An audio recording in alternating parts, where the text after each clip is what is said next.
दूर दराज से आए हुए किसान भाइयों बहनों और पत्रकार बंधुओं, मैं सबसे पहले सम्मानित मंच का और आप सबका इस किसान सम्मेलन में हार्दिक स्वागत और अभिनंदन करता हूं। दानाराम जी टर्ड इस क्षेत्र के बहुत बड़े समाज सेवी हुए हैं। उनकी मूर्ति का अनावरण और किसान सम्मेलन, देखिए किसान और कांग्रेस इन दोनों की राशि मिलती है, भाजपा की राशि किसानों से नहीं मिलती है। इसलिए आपने देखा होगा किसानों ने 3 काले कानूनों के खिलाफ आंदोलन किया और उस आंदोलन में केंद्र सरकार को घुटने टेकने पड़े। इसी प्रकार जब लोकसभा का इलेक्शन हुआ उससे पहले नरेंद्र जी मोदी प्रधानमंत्री जी ने ये वायदा किया था कि हम किसानों की इनकम दुगनी करेंगे।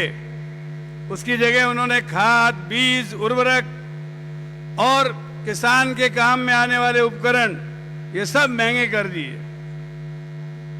इसके साथ उन्होंने ये भी कहा था कि हम 15 लाख रुपए हर एक के खाते में डालेंगे। 15 पैसे नहीं आए। 2 करोड़ लोगों को प्रतिवर्ष रोजगार देंगे। 2 करोड़ की जगह उन्होंने दिया अग्निपथ, 4 साल की नौकरी, फिर ना कोई पेंशन, घर बैठो और घंटी बजाओ।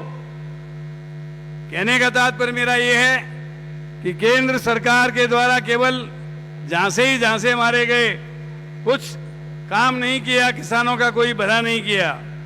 मैं इस अवसर पर खास तौर से राजस्थान में हमारे माननीय मुख्यमंत्री जी ने, जैसा आपको बताया गया, हमारा गैस का सिलेंडर कांग्रेस के राज में 450 रुपए में आता था, आज उसकी कीमत 1150 रुपए हो गई।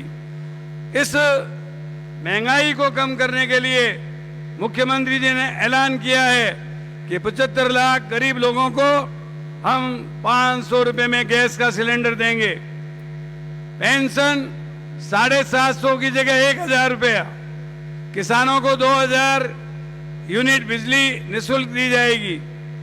हर परिवार में, चाहे किसान हो चाहे शहरी व्यक्ति हो, उसके घर में 100 यूनिट बिजली फ्री। किसान के घर में 2 दुधारू पशु हैं तो उनका 40 हजार का निःशुल्क बीमा। दुर्घटना बीमा पहले 5 लाख का था, उसको बढ़ाकर 10 लाख तक की राशि कर दी गई। मुख्यमंत्री चिरंजीवी योजना में पहले 10 लाख तक का इलाज फ्री था, अब देखिए इलाज फ्री, दवाई फ्री, जांचें फ्री और 25 लाख तक का इलाज फ्री। विश्व के किसी कोने में मुख्यमंत्री चिरंजीवी योजना जैसी योजना कहीं नहीं है। जो संसार में कहीं कोई काम नहीं है वो माननीय मुख्यमंत्री जी ने किया है। वो कहते हैं पहला सुख निरोगी काया। निरोग रहेगा व्यक्ति तो सब कुछ कर सकता है और निरोग नहीं रहेगा तो वो कुछ भी नहीं कर सकता। जबकि बीजेपी की सरकार ने क्या किया, दिल की हर आरज़ू मिट्टी में मिला देती है, तंगदस्ती हमें जीने की सजा देती है, जीने देती है न मरने की रजा देती है। कैसी है केंद्र की भाजपा की हुकूमत जो हंस हंस के सजा देती है। इन्होंने सजा देने के अलावा कोई काम नहीं किया। आज महंगाई इस कदर बढ़ गई, इन्होंने कहा था हम डॉलर सस्ता करेंगे, डॉलर महंगा हो गया। डीजल सस्ता करेंगे, पेट्रोल सस्ता करेंगे, 100 रुपए के पार कर गया। कोई चीजें जो इन्होंने वायदे किए थे एक भी वायदा पूरा नहीं किया।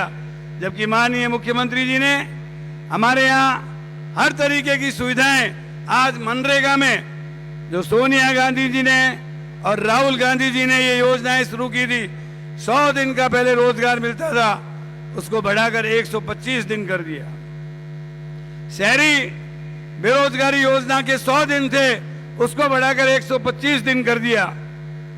ये जो राहत के कैंप खुल रहे हैं, मैं आपका आह्वान करना चाहता हूं कि अधिक से अधिक लोग जाकर उसमें अपना रजिस्ट्रेशन कराएं और जो महंगाई की राहत मिल रही है उसका अधिक से अधिक लाभ उठाएं। मैं कार्यकर्ताओं का भी, किसानों का आह्वान करना चाहता हूं कि वे इन कैंपों में लोगों की मदद करें और साथ चलकर उनमें रजिस्ट्रेशन कराने में कोई दिक्कत आए तो उनको सहयोग करें। मैं इसके साथ ही किसान भाइयों से खास तौर से कहना चाहता हूं, एक तरफ हमारी सरकार ने कर्मचारियों की पेंशन जो बंद कर दी गई थी उसको लागू किया है। इनकी नेता और वित्त मंत्री सीतारमण जी ये कहती है कि हमारी सरकार आएगी तो हम इस पेंशन को बंद कर देंगे, और भी कई योजनाओं के बारे में वो कहते हैं इसको हम बंद कर देंगे। बंद करने वालों को कोई वोट नहीं देता है, जो रिलीफ देता है, राहत देता है, उसी को लोग वोट देते हैं। हमारे माननीय मुख्यमंत्री जी अशोक जी गहलोत आपको हर बजट में राहत दी है, महंगाई को कम किया है, बेरोजगारी को कम किया है। आज शिक्षा विभाग में करीब 90,000 लोगों को नौकरी मिल चुकी है और इस वित्तीय वर्ष में करीब 1 लाख लोगों को और सरकारी नौकरी मिलने वाली है, जबकि केंद्र की सरकार कुछ भी नहीं करती है। वो कहती तो ये थी कि कहा था रोजगार मिलेगा हर एक घर के लिए, और कहा रोजगार मैसर नहीं शहर के लिए। यहाँ दरख्तों के साए में धूप पड़ती है, चलो कहीं और चलें उम्र भर के लिए। पूरे देश में आज निराशा है और लोग कहते हैं कि प्रधानमंत्री जी जो है सबसे ऊंचे झांसाबाज हैं, वो केवल बातें करते हैं, काम नहीं करते हैं। हमारे मारवाड़ी में कहते हैं नापते ही नापते हैं, फाड़ते नहीं है, गुड्स डिलीवर नहीं करते। इसलिए आइए हम कांग्रेस को मजबूत करें, हमारी पार्टी को मजबूत करें, राहुल गांधी जी के हाथ को मजबूत करें। किसान भाइयों, ये भी आपसे कहना चाहता हूं, आपको याद होगा वर्ष 1979 में भारत की भूतपूर्व प्रधानमंत्री इंदिरा जी को जो लोकसभा की सदस्य चुन गई थी, उनको इन्होंने लोकसभा की सदस्यता से वंचित कर दिया। मुझे याद है मैं सैकड़ों लोगों के साथ गिरफ्तार हुआ, अशोक जी गिरफ्तार हुए, देश के कोने कोने में लाखों लोगों ने जेलें भर दी। आज वही स्थिति वर्तमान केंद्रीय सरकार ने की है।